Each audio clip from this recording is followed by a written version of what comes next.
Thank you for stopping by Ballistic Barbecue. On today's video, I'm going to be making the Polish smash burger. Let's get going.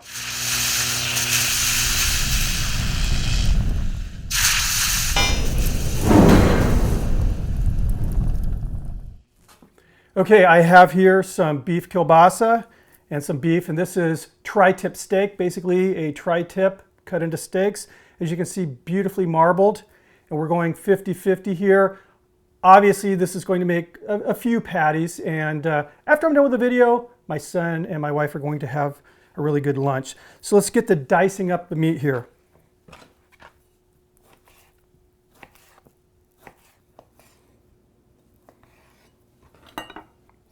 Okay, my goal was to keep the beef chunks and the kielbasa chunks pretty consistent in size, which I think I did. Let's get these things ground up. On my meat grinder, I'm using the larger die, and this is actually my favorite die for making my own hamburgers. It just has more of that kind of steaky feeling that you don't get from any store-bought hamburger, which is, again, one of the benefits of having your own grinder. And you can get grinders at all price levels. If you want to go very inexpensive, just get a hand grinder. Those are great, and you can just start building your way up. But again, nothing beats grinding your own beef.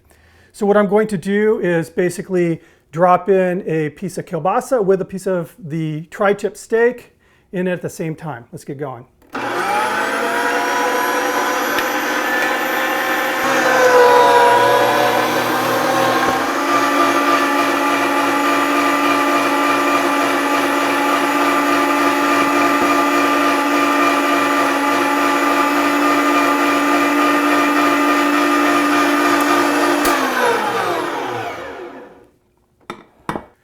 And there we are. Looks good. Smells really good.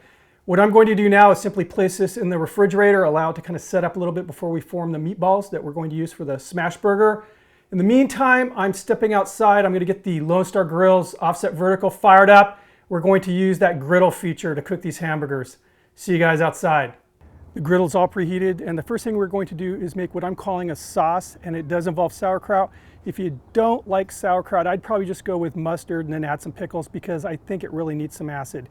Anyway, let's get going with the sauce. All right, so I have a little cast iron skillet preheated, and I'm going to toss in about a teaspoon of caraway seeds. We're going to toast these. And I will be posting a recipe for this sauce down below that will make more than the amount I'm making now. Get these toasted up. All right, I'm starting to smell the caraway. They're getting nice and toasty now. Let's go ahead and add some beer.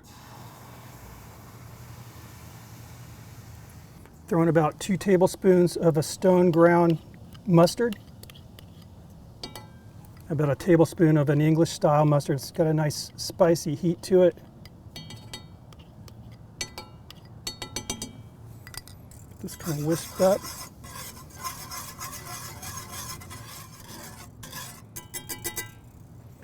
Now we'll get a couple tablespoons, 2 or 3 tablespoons of sauerkraut.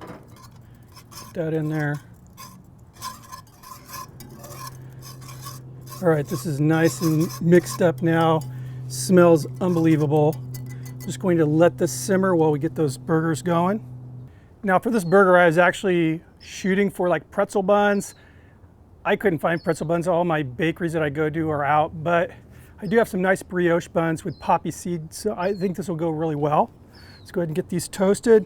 I'm going to lay down a little bit of clarified butter here.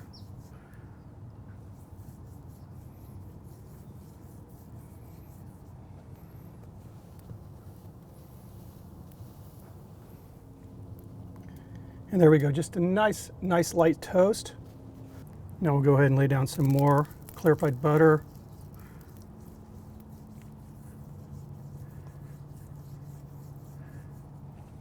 Now 2 loosely packed meatballs, and these are 6-ounce meatballs. Let's go ahead and give a smash.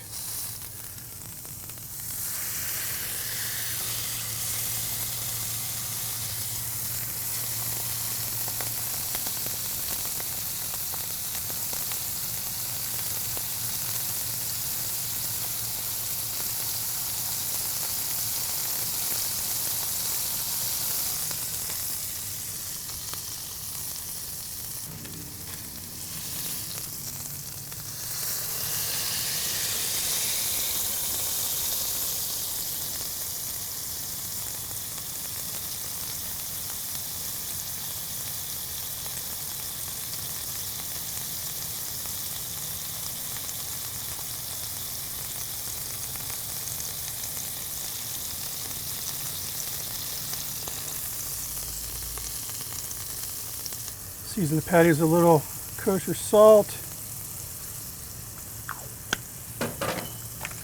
Fresh brown pepper.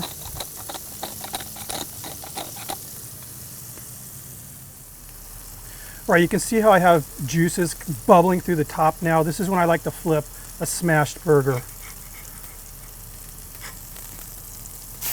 Oh, look at that.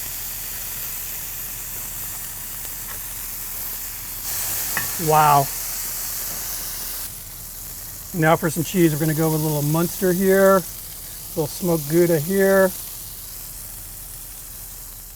and we are ready to go.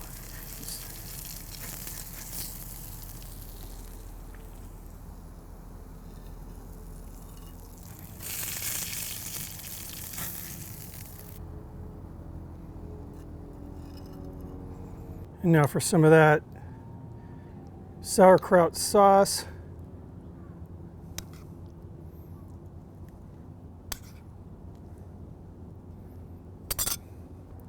Crown this beauty. This thing smells amazing. I'm getting that nice kind of seared, beefy, sausagey smell. And then also that kind of tartness, kind of soury sauerkraut smell. I'm really looking forward to trying this out. Let's give this a slice. It's messy, but the good ones are messy. Oh yeah, look at that. Gorgeous, gorgeous. Cheese is dripping, stretchy. Look at that. Cheers. So the thing I'm really digging on this, I mean, literally with every bite, I'm getting this stretchy cheese combo. Good stuff. And now for my critique on this burger. I can honestly say there is nothing I would change. Look at that cheese. So good. That 50-50 blend of the kielbasa and the beef, spot on. The kielbasa is really coming out strong. And the beef, that tri-tip, coming out strong. It's good. Simple seasoning, just a little salt and pepper. That's all it needed. And on a smash burger, a lot of times I only season one side just because they are so thin, and you get that such a nice sear. There's so much flavor, believe me. That sauerkraut sauce, that beer-infused mustardy sauerkraut, I think even people that don't like sauerkraut would enjoy this because it's just sort of like a light pickly flavor, like a pickle kind of, but then you're getting that strength from the beer, again, that acid that I think this burger needs. Good stuff. The buns, I mean, I could go either way. I mean, I love these brioche buns, poppy seeds. I think, you know, that pretzel bun really would have kicked it over the top. I'm kind of bummed about that, but this is such a good burger. I'd say I earned a beer on this one. Let's have a beer. So what I'm drinking on this cook is Allagash. It's a white Belgian style wheat beer. This is actually what I used in this sauerkraut sauce. Good stuff. It's actually a perfect beer for being behind the grill because again, it's not too heavy and yet it's got a really nice flavor to it. Anyway, keep those suggestions coming in, guys. I appreciate you stopping by. If you're not subscribed, if you want to get these notifications, subscribe and ring that bell. Hopefully you like the video. If you do, thumb it up. See, I'm saying all the stuff that we're supposed to be saying that I never do. Anyway, guys, I'll see you in the next video. Cheers.